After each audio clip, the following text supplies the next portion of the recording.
What do you think about all that? Worth it? Yeah, definitely. That's the overlandy off-road kind of feature. And on that note, let's do the interior. Yes, let's do it.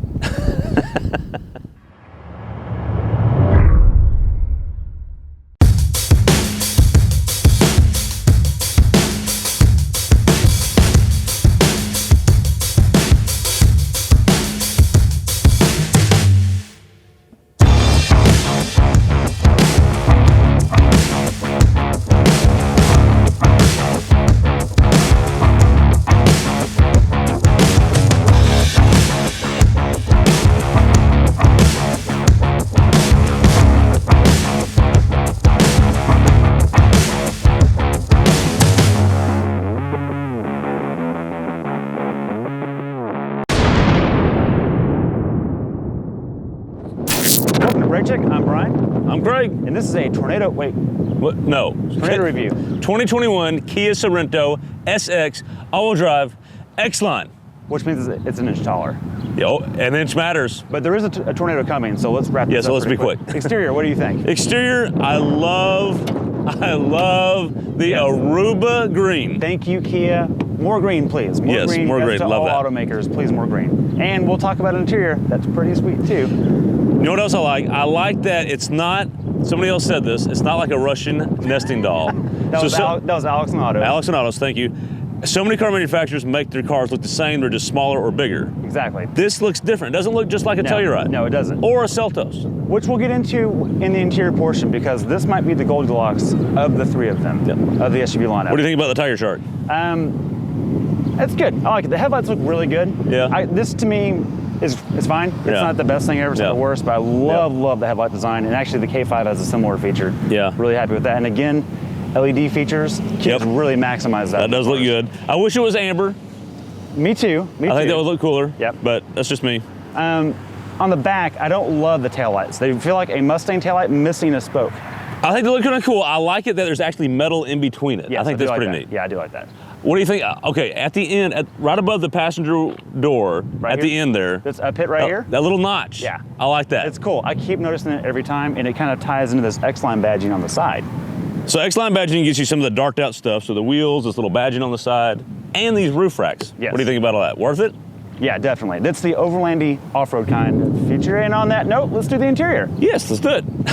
This run-through test is brought to you in part by subscribers. Subscribe, hit the bell, share it with your friends, BrakeCheckShow.com, look at everything. What was that? That's a TIE Fighter. Do you see the TIE Fighter? Oh, man. See right there? You can't unsee it now, can you? It's just burned. It's burned in my brain now. I can't. Okay, they did a really good job on the exterior. Yes, they did. Did Kia continue with that in the interior? Yes, they did. And I'm going to start out with these seats right here. Oh man, the rust seats. The rust. So we have, what's the exterior color? Aruba Green. Aruba Green, which is islandy, and then rustic as in Texas rust or Pittsburgh rust interior. Yeah. Okay, it works though. It works. And I just want to commend Kia for doing it. Yes. Because so many manufacturers do green with black or gray interiors. And this really needs like a rich saddle or not a pale tan, but a dark tan. It feels very adventure-y, especially with the fake Well, wood. you can tell that that's the theme of the truck. Yeah. Or it even said truck. Yeah. It's a crossover. It got you. It See, got it worked. me. It got me. So the X-Line brings in the telling the adventure part. And that's the theme that Kia is pushing on. I think they've nailed it. Interior materials, what do you think? Okay. Great choices in them. I don't like the piano black. No, nobody does. Nobody does. We've heard that, yeah. But I think they look great. They're not the highest quality, but they're not bad. I think they're, when we drove the Telluride, as soon as you said it, you think, man, I can see why it won all these awards. Yeah. I didn't feel that getting in here. Right. But I also had my expectations so high because this is newer than the Telluride, and the Telluride was so good. This is way nicer than a Seltos inside. And I think compared to its competition, this is really compelling. So it's still a really nice place, and as I've driven it, I've liked it more and more every day. Right. So I really like what they've done with the gauge clusters. Yeah. I don't like that Hyundai and Kia has gotten really corporate with it. And it's really storming, so we're going to cut here. We're going to cut here. And see what happens. All right, sorry about that. We had to pause because the hail was a little too loud for the audio in the car. We did survive the tornado in the area Yep, and the hail so far. nothing new. Yep. So back to interior. Okay, something I do like is Hyundai and Kia has really figured out this digital cluster. instrument cluster.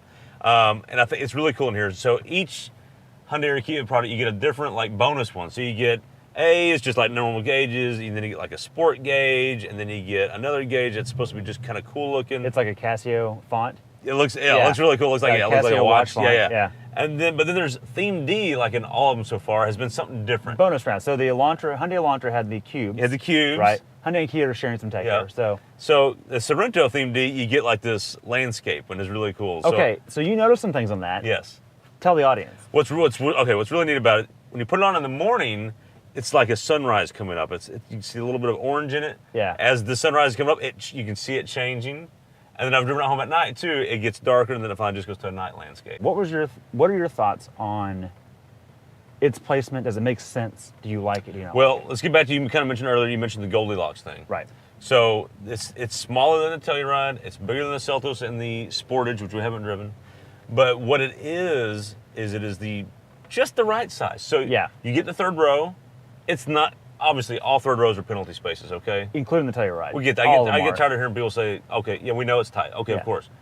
But it's usable. Like younger kids are going to go back there. Yeah. It works for them. In fact, your daughter wasn't the other day. She was in the other day. No She was big deal. fun. No She complaints. never said a word. The middle seat is great. You can move it forward and back. It's easy to get in it. I'm comfy in it. I have enough headroom in it. So Sportage is probably a little tight. I could see it being a little tight for some people. The Telluride, to me, is where I'm at. I think it's just so roomy. Right. But no one is going to get in the Sorento and say it's too small, right, or it's too big. And back to what I was saying earlier. If you are a Kia person, you are going to love this. If you are not a Kia person, you're going to be really impressed. And with that, I say we drive it. Is this thing fast? Let's find out. Dynamics time. Hit it. DSG. Oh, there it is. Okay. It's alive. 2.5 turbo, 8-speed DSG, and 60 miles an hour in the wet, 0 wheel spin. None. That was traction control off, sport mode, center diff locked. Pretty good. Not bad. And that's why all-wheel drive, look, everybody likes to bag front-wheel drive biased cars, all-wheel drive, well, it's still front-wheel drive biased, but true. So what? That is true. But this is what all-wheel drive cars are good for in wet conditions like this. Exactly. You get traction. Yeah, it just doesn't matter. Look, and it's not exclusive to this car, but this is an example of one, and this is a clutch pack style, not clutch pack style, but it's a front bias. Yeah. And there's just no confidence issue with accelerating in the rain. No. At all. And that's what it's good for. It's not for all-wheel drive rock crawling. It's for this here. This is exactly what it's for. In fact, and it's doing great. I'm glad you brought that up. Don't let the X-Line fool you. While this is an inch taller as spec, which is cool. Yeah. I'll take an inch. It doesn't have truck or proper SUV approach angles. Like, you're not going to really rock crawl in this. But you're going to get to where you want to go. But it does have better approach angles than the Telluride. It does, which the Telluride did pretty good. Almost like its approach angles are just right. They're just in the middle. Okay, so dynamics. How does this thing handle? How does it turn in? How does it feel for what this car is? Lay it on us. For what it is, I want to caveat something real quick. Okay. We realized something. We got the Telluride versus CX-9 review wrong. Yeah, we may have. We compared those together. The CX-9 should be compared to this, not the Telluride. Interior-wise, more closer to the same size. Exactly. So I want to compare driving dynamics to that. Okay. This drives better than a Telluride, obviously. Agreed. Not as dynamic as a Seltos, obviously. Agreed. I think this is more fun to hoon and hustle than a CX-9. And even though the CX-9 chassis is more dynamically tuned, you can't, there's a water puddle, you can't turn off stability control at all. Right. And so annoying. You can't approach any limits, whereas with this, you can turn it off and you can actually have some fun with it. Agreed. The 6.9 is a little more refined and premium, but it's a different car for a different person. Exactly. I'm talking dynamics. Exactly. Strictly dynamics. I like this. I like to drive this more than I do this. Okay, so out of the Kia SUVs that we've driven, the Seltos, the Sorento, the Telluride. Right. Where does this one rank as far as dynamics go? Right in the middle. Oh, interesting. Interesting. Huh. Okay. So, does this handle good? Is it fast?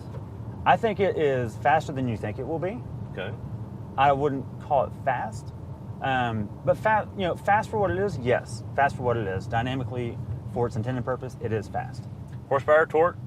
290, 310. Somewhere around there? Something like that? I may cut this You'll out. correct it if need be. The reason why this thing is fun. Okay, yeah. Absolutely. 8-speed DSG. Okay, yes, the powertrain. I know this is your wheelhouse, but look, Yes. the reason this thing, Kia has nailed the powertrain. This 2.5 turbo is fun to drive. It's a fun engine with this all-wheel drive and Dsg transmission. This Dsg is amazing. Oh, it's phenomenal because when you just put it in normal drive, I would not believe it's a twin clutch at all. Right. There's no twin clutch drawback. There's no chatter, anything like that. It's smooth, it's quick. No one would know it's a DSG. No, not at all. But then when you go to put it in sport mode and you want to hit the paddles and you really want to have some fun, it does it. It does it. And it does it well. Really good. So in this market and this price range, it's insane. It's incredible. And that's part of the reason why it's more fun than the CX-9 in terms of just driving. That's a good point. Because it has a 6-speed auto that doesn't really let you do any of that. It doesn't do what you want it to do, really. Right. So anyways, that's my take. Okay, hipster score. 3, 2, 1, 7. Okay, pretty good. Why'd you do a 7? Well, first of all, I'm starting it at 5 in the middle because it's a family-friendly car. It has all the stuff you expect, Apple CarPlay, blah, blah, blah, blah, blah. Yep. It's not ostentatious. It's meant to move people. It gets a point for its overlandy appeal. Does have that appeal. It does, definitely. And because with the X line, the extra ground clearance, and the green and tan paint job just screams hipster outdoor campsite, Instagram, all the things. Yes, you're right. So the Aruba green exterior, the rust seats, this fake wood dash. It's like an ash wood. It looks amazing. Total Insta-worthy. Yeah. Definitely getting you some hipster points. You're right about that. Yeah. I scored it a little bit lower because it doesn't really get any good mileage. It doesn't really have an off-road capability. That's a good point. It's not really any of those things, so I just kind of bumped it down a tad. What kind of mileage did you get? That's a good point. Man, look, so the rating from the EPA is 21.28. Right. I averaged 20 the entire time I had it. Okay, so I averaged 19.4. Yeah. But I have a more city route than you do. Yep. And one more thing, we're talking about that. This is auto start-stop, like a lot of cars do now. This is one of the more frustrating ones. Why is that, Greg? Because it doesn't start very quick. It takes a minute. It's just slow, right? Yeah, it's slow. So I think that paired with the 8-speed dual clutch, it kind of has to wake up before it engages the clutch. It catches you off guard if you're not ready for it. Yeah, it's caught me out a few times. Yeah, so they are coming out with a hybrid version of the Sorento. Yes, they are. That is going to get a little bit of a higher hipster. That may get an 8, okay. at least a 7. But you don't get the X-Line stuff, so you don't get the one extra inch ground clearance. True. So is it a wash? So is it probably, better? we'll see. Comment below. What's better for a hipster score? Very good, yes. Overlandability or eco-friendliness? Absolutely. Okay. Who's this car for? Who's this car for? So first off, this car costs stickers, $44,000 with all the options we have. In America. SX, X-Line, all that business. And in Canada. Exactly. Right. So for our Canadian friends, we've got some viewers there. I think this car is for the person that, I'm thinking about the Telluride. Celtos is too small. I have kids, but I don't. This car is just right.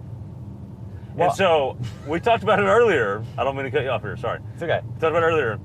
It's for one of two people, or I say it's for one person. You tell me. You say the other person. Okay. I think it's for. I hate to say something. I don't mean this in a bad way. I think this is for the older crowd, getting ready to be a grandparent crowd. Yep. Done being a parent, need that third row every now and then. This is perfect. The other person that this is for is the old millennial. And what I mean by that is basically people our age. Right. That are on the top end of it. And, we've got kids. You and I have kids at different ages. Yeah. Right? But the reality is we could both use that third row every once in a while. Absolutely. And we could both haul our families with this just fine. Absolutely. So it covers it off. It looks good enough. It doesn't look like an old person car at all. No, it doesn't. But yeah, that's what I think it's for. All right. Thanks for watching. That's Brake Check, and we'll see you next time. Way too easy. Oh, yeah, we didn't do that right. We must have messed something up.